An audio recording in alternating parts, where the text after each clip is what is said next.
My name's Brian Alter. I'm currently the executive director of the nonprofit that operates the Grand Illusion, but I've been here for probably 20 years, and I've done kind of like every little job there is to do. In 1970, there was a guy, Randy Finley. I think he went to UW, and he just wanted a place to show cool films and have discussions and probably show things that nobody else was showing back then. So this place back then was called the Movie House. He opened it in 1970, I think because it was it's all adjoined this building and it's like a house next door, so he just thought call it the Movie House, which is pretty charming. And before that, I think it was just like a dentist's office. You can see on the outside that there are little boxes where the windows used to be, so it used to be like an open room with windows and not all closed off like it is now into a cinema. He did whatever he did. None of this break in the floor or any of this was here back then. I think it was probably just a flat floor, and but yeah, Randy ran the place, and I think he's basically the one who's responsible for the whole tradition of showing It's a Wonderful Life that we still do. So in 1970, I guess, he kind of revived it because the story of It's a Wonderful Life it wasn't a big hit in 1946 when it came out, and it kind of was forgotten for years. And then at some point, it fell into the public domain, and that's when it would be on TV all the time and that kind of thing. And I think that led him to be like, oh, it's a good movie and I can show it for free, I guess. I don't know. So that's when that started. And then Randy kind of, I think he was a bit of an entrepreneur too. So he still owned this place, but he took over the Seven Gables and the Guild and a lot of other theaters probably like the Broadway cinema that used to be on Capitol Hill. Basically, that became it was called the Seven Gables cinema chain, but after a certain point, Landmark bought it. So what is Landmark today, which isn't what it used to be, but Landmark was kind of everywhere here in the 2000s, 90s and stuff. They ran the Varsity and the Metro and all these cinemas. And so before that, it was Randy's Seven Gables. He sold it to them. Probably at some point in the late 70s, Randy must have sold the place to Paul Doyle, and Paul Doyle, he renamed it the Grand Illusion, and that was in the late 70s, and it just stayed that way through until now. And Paul Doyle also, as far as I know, he ran it until 1996, 97, when Northwest Film Forum took it over, and he sold it to them. And then Paul Doyle, he also ran the what's now the Arc Lodge Cinema in Columbia City. It used to be called Columbia City Cinemas. And I believe he was also responsible for opening the Grand in Tacoma, which he is not involved with anymore. But I think it was called the Grand because he ran the Grand Illusion here, so it was the Grand down there. That's what I hear. Basically, in like 2004, that's when it became an independent nonprofit, separate from any organizations or businesses. The Northwest Film Forum, they were operating the cinema, and I think they had opened what was called the Little Theater. It was over on Capitol Hill on 19th Ave. And then they were consolidating what they did here at the Grand Illusion and at the Little Theater into a new place that they'd been working on. That's where they are now on 12th Avenue on Capitol Hill.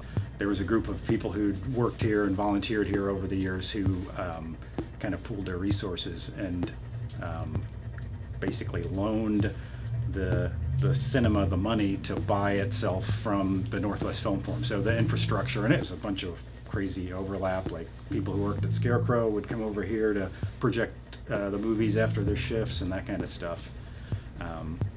And since then, 2004, that's what it's been. It's been its own nonprofit. Those guys formed the nonprofit charter and established all the bylaws and all that, and then everybody who's been here since just kind of inherited that stuff. So yeah.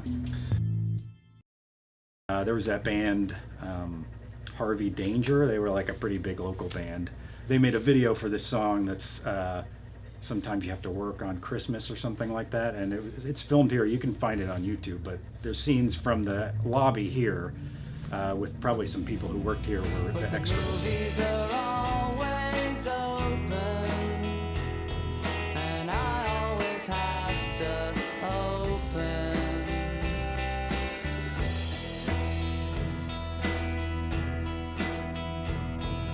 A repertory movie house where life is not so wonderful, for 15 soggy patrons who have no better place to be, not to mention me. I'm working for a holiday wage. My family is 2 time zones away.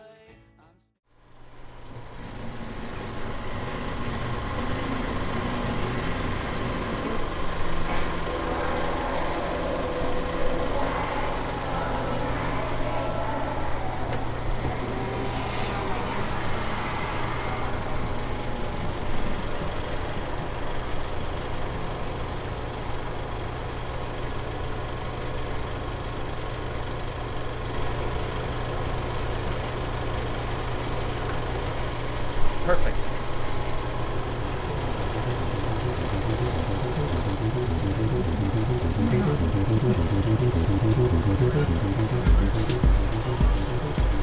I'm always a bundle of nerves. Always a bundle of nerves. I'm Richard Gilbert. I've been volunteering here since 2018. I'm now the general manager, which means I do a lot of seat repair and depositing the cash monies. It's fun, it's exhilarating, especially on nights when we do 35. It's, I'm on my feet for the whole hour and a half, 2 hours, get all my 10,000 steps in. It's fun. It's a job, it's a volunteer job, but it's still a job. And I love our people. We're a good group.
The film comes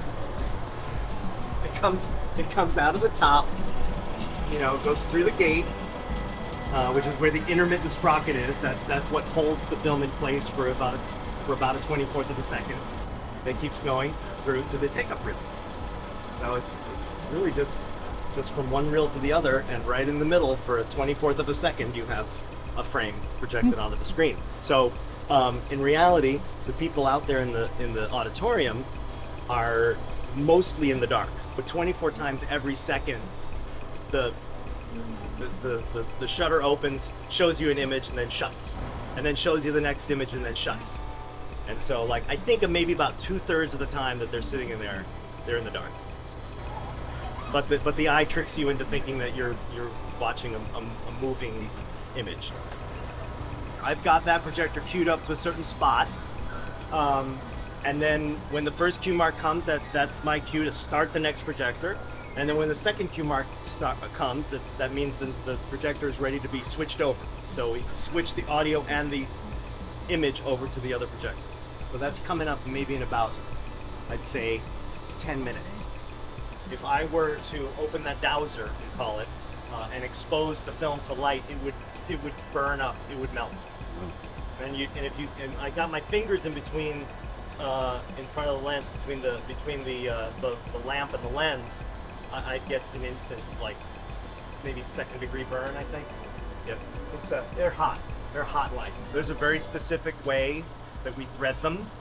You know, there's lots of loops. You know, it goes through certain path that we need to adhere to. Like, you know, there's very little room for error. So the main thing in threading these things up is making sure the loops are a bit not too big, not too small, because we don't want any sprockets torn. We don't want any films ruined. So that's number one. Making sure the reels are secure. They won't fall off. That's another thing, you know, that could happen. You know, we're constantly listening for strange noises, you know, for something that doesn't quite sound right. If all goes well, the audience doesn't notice that the changeover has happened. And so far I've got a pretty good record, you know. There have been a few changeovers that I've missed, and a few that I've gone, you know, changed over a little too soon, you know. But by and large, it's exhilarating. You know, I never sit down during the course of a film. I'm in here bouncing back and forth, just making sure all is well.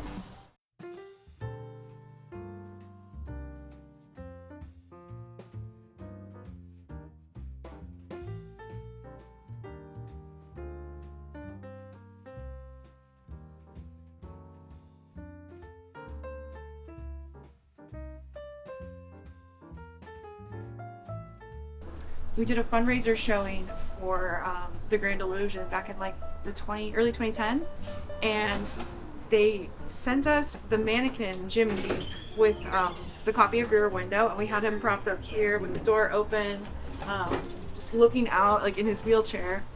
And I don't know what happened to the wheelchair, but they never asked for the mannequin back. So now we just have Jimmy out here in the lobby as a remnant of, you know, Hitchcock's Rear Window. I'm Allie. I've been a volunteer at the Grand Illusion for a year. Today is actually my first time projecting. I've been doing concessions for the last year. Been learning about how to project. Tonight will be my first show at 8:15. I'm Dominic. I'm a projectionist. I've been at the Grand Illusion for 4.5 years. I've worked as a concessionaire, and I'm a projectionist, and I love it. It's a great theater. To show some great stuff here. I love this place. I think it's important to preserve this space because we've been here in this original location. We're all volunteers, which means we get to show whatever we want. We have a really solid team of programmers that will toe the line of what is coming out and new and popular, and then they'll get historic prints on 35 or 60 millimeter. Film is a medium that's meant to be enjoyed together in a theater. And over the last few years of isolation from COVID, and also the proliferation of streaming, we just watch stuff alone at home, and that's fine, but it's a much different experience when you're in a crowd of people versus alone in your bed at 2 a.m. On a streaming service or pirating something. Yeah, and it's on a laptop and instead here, of a big screen. The aspect of community here is really important. We have a solid core group of members. that get discounted tickets. They pay us like $40 a year, and they're here all the time. It's really cool, and we just get to have that connection and like talk to people in a way that I don't see in a lot of other places. So we're all here for like one reason or another, like truly just because we love some aspect of like film or providing hospitality and providing that experience. And you get to like learn as much as you'd like, and stay long enough and eventually learn 35mm changeovers in this like original historic space. I don't know, I just love this building. I love this place. I'm gonna be really hopeful that we get to continue our operations and do what we need to do in our original space. But if that space has to move, I think the energy of it will still be here because that's inherent within the volunteer-based organization.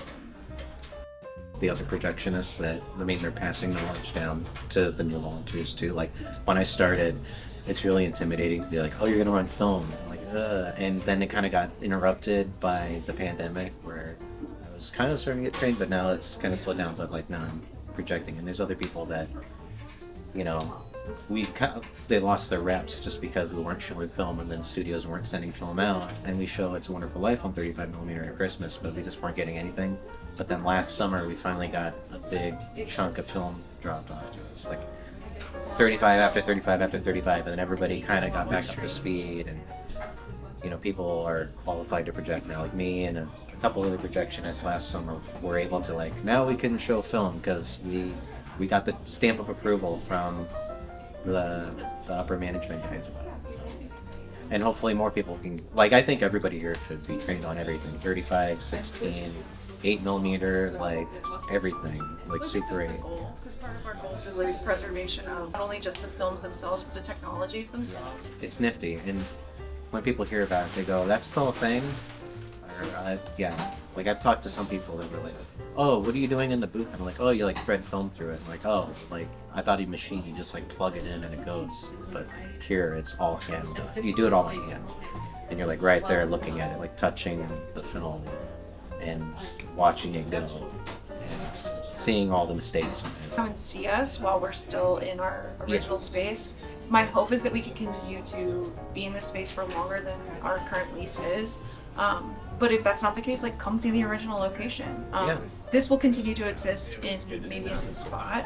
But for a while you can, like, come see this building. It used to be a dentist's office. Now it's a movie theater. Like, the seats are like solid hardwood from the late 1930s, hand carved on the sides. Like, it's so beautiful here. Like, come check it out. Come see like the love and care from the volunteers.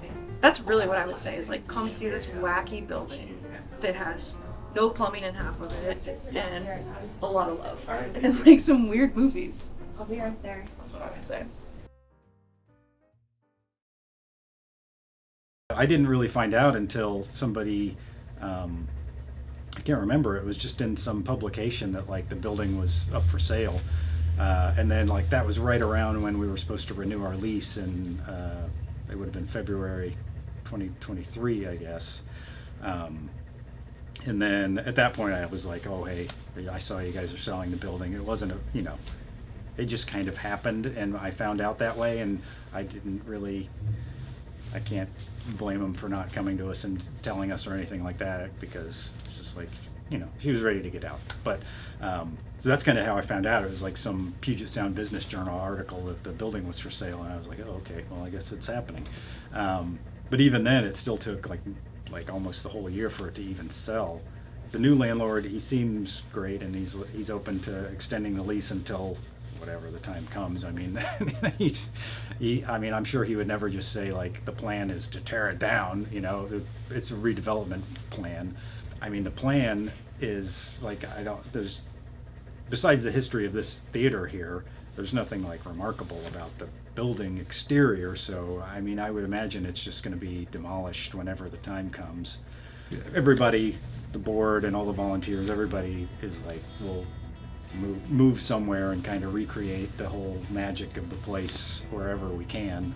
But right now, the plan is to just kind of stay put and bide our time until there's a better idea. Film is a medium that I've been interested in and in love with since I was a little kid. You know, I was a silent film aficionado when I was like 8, 9, 10 years old, growing up in New Jersey, watching weird movies on the PBS station out of New York. So I've always loved film, and I've always lamented the passing of film in favor of digital. So, you know, working somewhere where we still actually project film, I think it's an act of preservation, and I think it's, you know, places like this need to survive. And we're thriving, so, you know, no reason to think that we won't continue. A repertory movie house where life is not so wonderful. For 15 soggy patrons who have no better place to be. Not to mention me. I'm working for a